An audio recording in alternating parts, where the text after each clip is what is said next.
Tudo bem, pessoal? Primeiro vídeo do ano, desejo a todos um ótimo 2023, de muitas realizações para todos nós e também de ótimos filmes. E mantendo a tradição aqui no canal, hoje eu quero apresentar a lista dos meus 10 mais aguardados de 2023. Claro que é uma lista muito subjetiva, a questão que varia do gosto de cada um, é muito pessoal também. Então muitos podem direcionar para o hype, para super-heróis, para filmes de ação, para terror, e é até difícil montar uma lista com apenas 10 títulos. Mas esse desafio é bacana também. Eu quero lembrar, se você não assistiu, que eu já publiquei a lista dos 10 melhores de 2022, os 10 piores de 2022 e também das 10 maiores decepções do ano passado. Todos os links estão aqui na descrição. E eu tenho que falar também nessa introdução que eu mudei algumas coisas quanto à metodologia, tentei refinar até me cercando de opções que eu tenho quase certeza que serão lançadas então nessa temporada. Pode acontecer da distribuidora adiar o filme, como aconteceu ano passado com Homem-Aranha através do Aranhaverso, que eu tenho uma grande expectativa, sem sombra de dúvidas, mas aí, varia de estratégia de distribuidora para distribuidora. Dito isso, fica difícil levar em conta, por exemplo, lançamentos do mercado europeu, lançamentos do mercado asiático, porque eles estão muito atrelados, às vezes, à lista de festivais, à repercussão, à questão de lançamento mesmo em uma temporada ou, na verdade, um período maior de pós-produção, quando você tem até mesmo filmes de grande orçamento, e eu poderia citar Napoleão, dirigido pelo Ridley Scott, que poderia aparecer nessa lista, mas ele também é um filme que pode tomar um tempo de pós-produção maior. Então decidi selecionar aqui 10 filmes com perspectiva boa para lançamento em 2023. Vamos começar pelo 10º lugar com How Do You Live, que é mais uma animação dirigida pela lenda Hayao Miyazaki. Ele tinha anunciado a aposentadoria, depois voltou atrás porque ele queria muito trabalhar nesse projeto. É um projeto que ele considera um projeto de amor, um projeto que por muitos anos também ele pensou no desenvolvimento e depois acabou trabalhando em outras produções. Nesse caso aqui ele diz que A Base, que é um livro de 1937, um clássico da literatura japonesa, escrito pelo Yoshino Genzaburo, esse livro foi o livro mais importante da sua adolescência. Então você tem um contexto de um Japão pré-Segunda Guerra Mundial e uma história de um menino de 15 anos de idade. Eu tenho uma excelente expectativa porque eu sou um grande fã dele. Eu acredito que, como eu disse, é uma lenda da animação e mais também uma produção do estúdio Ghibli, que tem uma base de fãs no mundo inteiro e eu me considero um desses fãs. Nono lugar para uma outra animação, Super Mario Bros. O filme, que eu tenho que falar para vocês aqui, já mencionei no vídeo de reação ao trailer, que aí existe uma conexão nostálgica também. Eu tenho certeza que muitos vão compartilhar dessa conexão, seja se você é um fã de longa data de Mario e do universo Mario, ou seja, se você conheceu recentemente. Eu aguardo muito essa produção por dois motivos, pessoal. Primeiro, que apaga aquela impressão negativa deixada pelo filme de 1993, que muitos não sabem, mas a repercussão negativa foi responsável pela Nintendo por muito tempo abandonar completamente a ideia de explorar o seu catálogo de franquias, que é maravilhoso, no cinema. E em segundo lugar, eu realmente acredito que o trabalho dessa animação pode ser muito especial para conseguir trazer uma boa história original para o público, junto da riqueza que o universo Mario oferece, não só pelos games, mas também pelos personagens e cenários. E todo o material de marketing publicado até agora chama atenção quanto a estilo. Eu lembro que a Nintendo agora tem uma divisão de animação, trabalha aqui junto da Illumination e quem sabe, abrir as portas para outras franquias da Nintendo e para a expansão do próprio universo Super Mario. Aguardo bastante. 8º lugar para Barbie, que eu confesso para vocês, o filme da Greta Gerwig não estaria nessa lista até pouco tempo atrás, entrou agora nessa última revisão, muito por conta também do teaser, que é um teaser completamente diferente do que a própria indústria do cinema vem colocando aí para apreciação nas últimas temporadas, quando você tem pequenos recortes do filme. Então a forma criativa de fazer referências a 2001 me agrada bastante. O filme tá num cenário de lançamento previsto para julho, que é um cenário extremamente competitivo também. Então eu acredito, e vou falar isso depois em Oppenheimer, que o filme ele tem uma disputa naquele mês e que ele tem que chamar atenção também, precisa encontrar uma boa repercussão. E aí eu começo a olhar para a história de Barbie no cinema. Nas últimas 2 décadas, a franquia poderia ter seus direitos explorados pela Universal, depois pela Sony, e a Sony até começou um projeto com a Amy Schumer, escrevendo o roteiro e também estrelando como Barbie. Aí depois a própria Sony deixa de lado o projeto porque duvidaria do retorno financeiro também, e a Warner, então depois de um período de reflexão, seleciona a Greta Gerwig na direção e a Margot Robbie estrelando como protagonista. Eu tenho uma boa expectativa. Claro que é difícil, através só de material de marketing, teaser, fazer qualquer tipo de menção quanto a roteiro, desenvolvimento, universo, mas é aquela perspectiva que eu acho que pode ser, quem sabe, um longa com uma boa repercussão de bilheteria também. 7º lugar para Beau is Afraid, que é o novo filme dirigido pelo Ari Aster com produção e distribuição da A24 nos Estados Unidos. O filme teve pouquíssima coisa publicada até agora, trocou seu título recentemente de Disappointment Boulevard para Beau is Afraid. Eu acho que o título anterior era um título mais chamativo, mas enfim. E também tivemos o lançamento do pôster. Eu gosto muito de Hereditário e Midsommar. Eu acredito que o Ari Aster é um diretor muito criativo também e que é tradição na indústria quando você tem, quem sabe, uma grande distribuidora bancando um filme, que exista uma espécie de tentativa de interferência, e basta ver o que aconteceu com Robert Eggers na última temporada com O Homem do Norte, e ele falou abertamente sobre isso.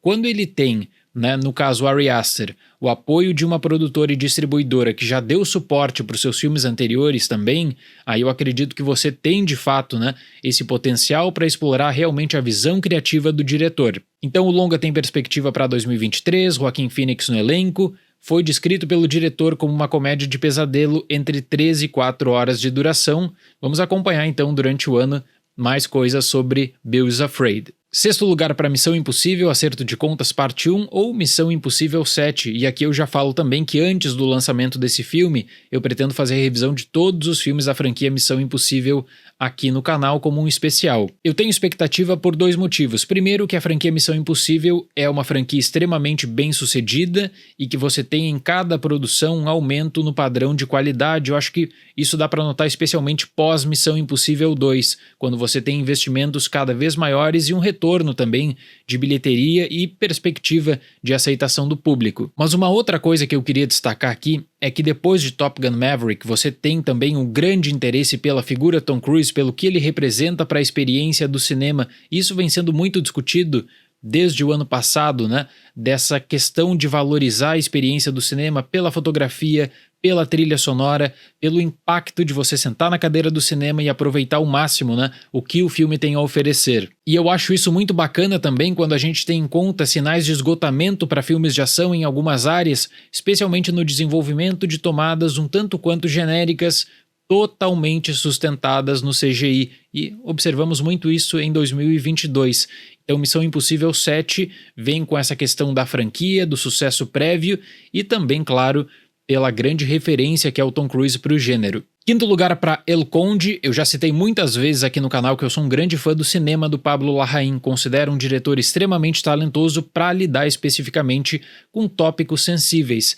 Então nesse caso aqui nós teremos uma comédia sobre a situação do Chile usando o Augusto Pinochet como protagonista, mas aí o Augusto Pinochet vampiro. A produção é uma parceria do Larraín com a Netflix, também a Netflix confirmou que o filme será lançado em 2023, eu aposto numa jornada em um circuito de festivais, e então tem esse apoio, porque eu acredito que poucos diretores conseguiriam trabalhar com um personagem político controverso como é o Augusto Pinochet, não só para a história do Chile, mas pelo que ele representa no contexto das ditaduras do Cone Sul também, e conseguir a partir disso mediar um tópico envolvendo comédia.